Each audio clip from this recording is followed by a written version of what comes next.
The ureters and the urethra just transport. The bladder just stores urine. So the functional unit's the kidney, right? So, and especially within that, the nephrons. And we'll review a little bit of anatomy here in a minute, because it really is important to understand that kind of structure of the nephron and the pyramids in the kidney and things like that to help us understand how some of this physiology works, so we'll get into that. But really what the kidneys do is that they regulate the body's fluid volume and composition. And in so doing, it regulates osmolarity, right? That's the overall concentration of solutes. It regulates blood pressure, because one of the extracellular compartments is blood plasma.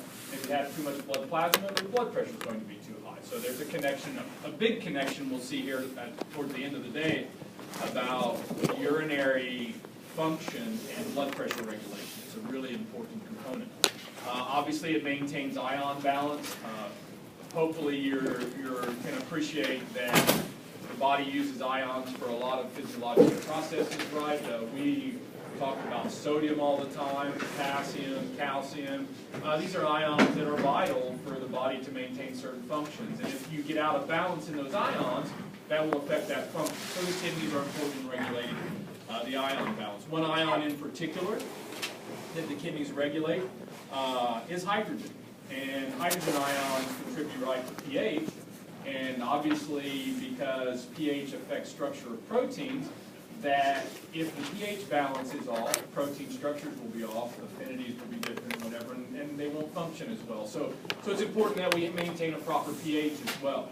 So one of the, as a maintenance of an electrolyte, hydrogen ions are going to be important there. We'll see that actually the kidneys really do it in kind of a cool way. Remember that equation where you form carbonic acid and then that's associated into a buffer, that conjugate base, right? And a hydrogen ion. The kidneys actually, cells in the kidney and the tubule take advantage of that equation to either conserve buffer or conserve hydrogen ions, which is kind of a neat little way to do that. We'll look at that a little bit later. Now, what most people think about when they think about the function of the urinary system is to produce urine. That's the outcome. One of the things in urine that the kidneys do help us in ridding the body of is nitrogenous waste, right? If you remember a structure of an amino acid, like anytime you catabolize or break down proteins, you get free amino acids, and what we want from the amino acids are the carbons, right? So this is the part of the amino acid that the body wants to use, either to a form of energy or to synthesize another amino acid in the body or something. It's the carbons that we really want. So as a result of that, anytime you break down protein, the liver deaminates all of these, so it removes the amino group, deaminates all of these amino acids. So deamination results in the production of, ultimately, ammonia in the blood. And ammonia is pretty soluble in water and will be transported around in the body, and as such, it's a base. It would actually cause a lot of problems with pH balance and things like that in the body because of its toxicity, if you will.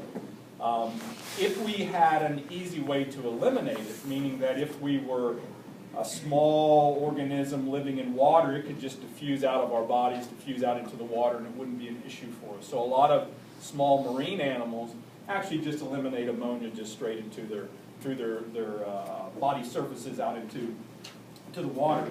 But us, it's going to be retained within our bodies. So in order to deal with this so that it's not toxic and harmful for us, we want to convert this ammonia into a less harmful form of nitrogen, and that's urea.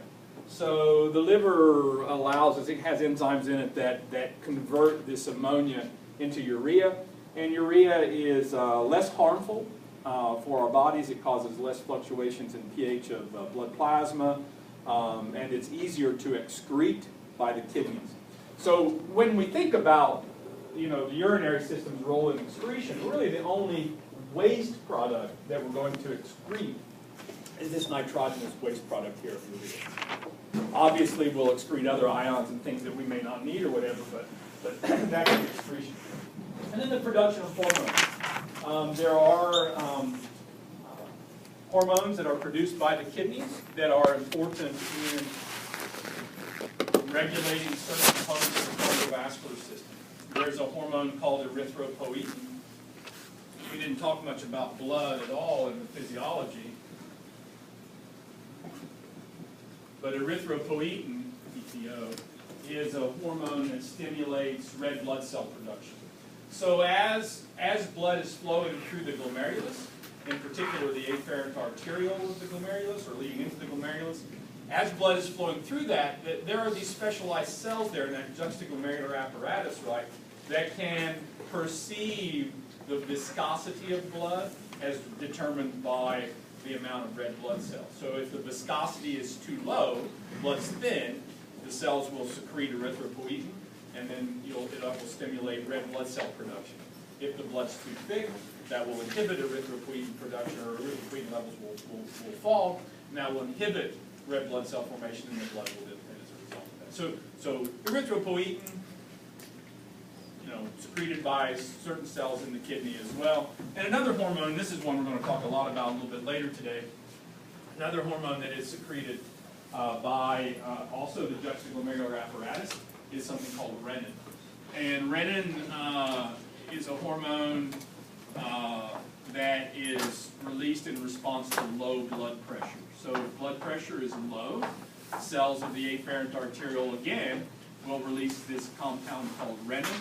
And renin will trigger this pathway, we call it the RAS pathway, stands for the renin-angiotensin-aldosterone pathway. And this is a vital pathway in the body to elevate blood pressure, right? I mean, you have to appreciate that the most important thing that the body has to do with regard to blood pressure is keep it high enough.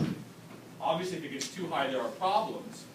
But generally speaking, if it's too low, there are bigger problems, meaning that you're not going to be able to get enough oxygen and nutrients to the brain, which will trigger all other kinds of problems. So the overriding function with blood pressure maintenance is to make sure that it stays high enough. So this pathway, you'll hopefully can appreciate how complex this pathway is in really stimulating an increase in blood pressure. And we'll see that in part this is because of this pathway, this is why with changes in our diets and lifestyle, we have a problem with hypertension now, because our body likes to keep blood pressures high. So we'll chat about that a little bit with that. And then, so that's kind of the overriding functions there. So this is kind of what I want to talk about today to kind of discuss how some of those functions occur. I want to talk a little bit about the review of anatomy, not to be able to test you on anatomy again, been there, done that, right, but so that we can understand a structure-function relationship, and in particular the structure of the nephron and the way the loop of Henle is situated in the renal pyramid. That's really important in helping us understand how the kidneys work.